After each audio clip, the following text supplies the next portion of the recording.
I think the problem is we've got a lot of people who say they're members of the or the Zeitgeist movement, but they don't do anything, and so it's difficult. Now there are ways to donate, and yes, people are showing it now. There is a way to donate on the Venus Project website, and if people just donated $1, I mean, how often do you spend $1 on something stupid that you don't need, or an ice cream, or a soda, or an overpriced soda, or whatever the case may be. I mean, we throw dollars away pretty regularly. So if we just committed that much alone, but you've also got to remember one of the things that we're doing. One of the things that we're doing is trying to do this movie, and so if we do the full length feature film, that's going to bring about awareness to millions of people, all at the millions of people globally, if not tens of millions. And if it's done right, that will garner a significant amount of support, but it will also generate revenue. And the revenue from the movie would be used towards the city. So you understand how it kind of goes along this setup. And so that's kind of what the process is right now, is trying to make the contacts with the right people who can give us the connections to do these bigger advertising campaigns of like a film and things like that, in order to get money to do the things that you were talking about. And the movement could be the advertising firm backing it up. Right, exactly, and so Malak, is that where, I don't know if I'm pronouncing it right, Malik or Malak, I forgot. I apologize, but did I answer you okay? Malak, yes, you answered. Okay, very good, thank you. I mean, if you'll notice, my answers are not short, and they're not short on purpose because I like to give details and make people understand where I'm coming from and what I'm talking about. In fact, you'll find almost nothing is a yes or no answer when it comes to changing the world. So, other than, do you want to do it? Yes. Okay. Well, there's a short answer, but the details are a little more meaty. Somebody asked, I saw in the type, how much you guys need for a movie. Excellent question. I cannot answer it. And the reason why you can't answer it is because you don't know how. It depends on what movie you're making. I mean, hypothetically, let's go for fun here. Let's say we get James Cameron, the guy who made Avatar.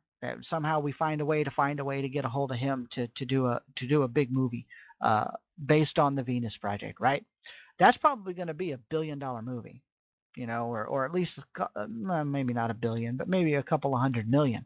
To make something of that nature with quality actors and things like that. So, as a hypothetical, you're probably looking at a couple of $100 million. And you're going to hope that over the course of its release and rerun and DVDs and everything else, that it will make more. And so, and you'll end up, profiting on it and things like that. So, that's a hypothetical to just think about. But it depends on who you get, what level of production you're going to do. Things of that nature, what kind of actors you're going to get, whether or not you might get people who just love the idea so much who will do it for free just because they love what the message is. And that's possible. You never know. So we're still researching that right now. There is a group of people that are hot and heavy on trying to make that happen. Somebody else mentioned at $1 a month with 400,000 members, that's 4.8 million a year. Exactly. It's amazing how much that scales up, doesn't it?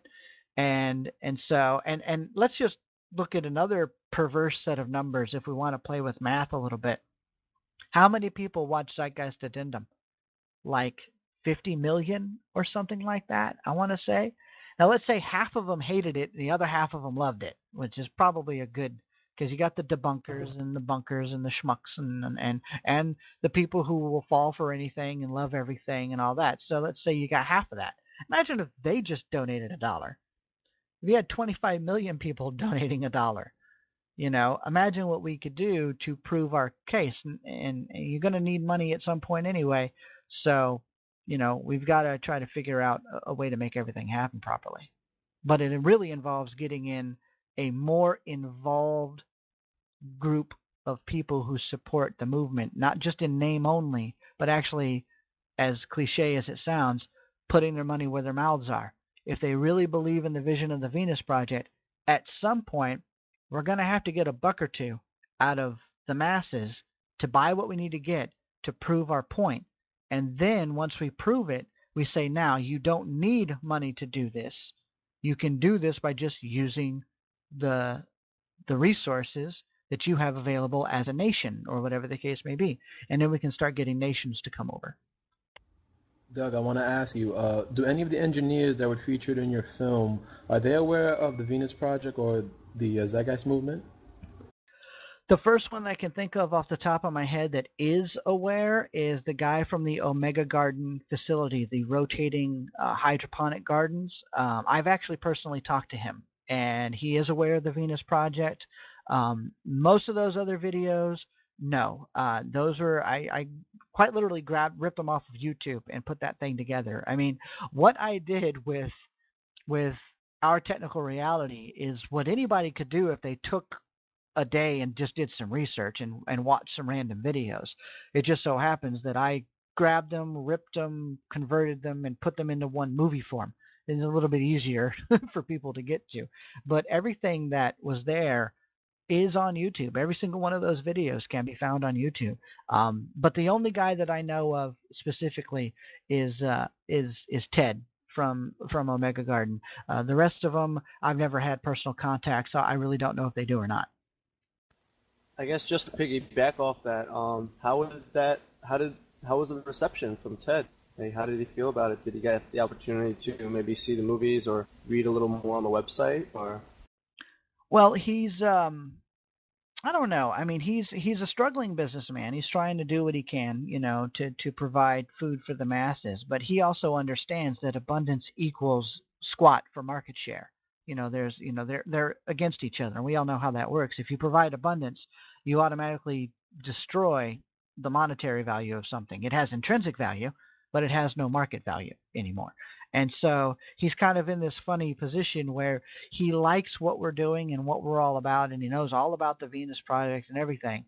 And I'm pretty sure that and I've already talked to him about, because I don't know if you guys know, I'm currently blueprinting and designing a full-scale automated hydroponic farm facility that will feed about 1,000 people. It's kind of a small-scale version, a scale model, if you will. And I'm going through him to get the stuff that I need, and he's going to give me a price break and everything else on all that as much as he possibly can, at least so he doesn't lose out on it. I don't want to hurt the guy. So we're just going to have to figure out a way to make that happen. So he is aware, and he wants to help in every way he can.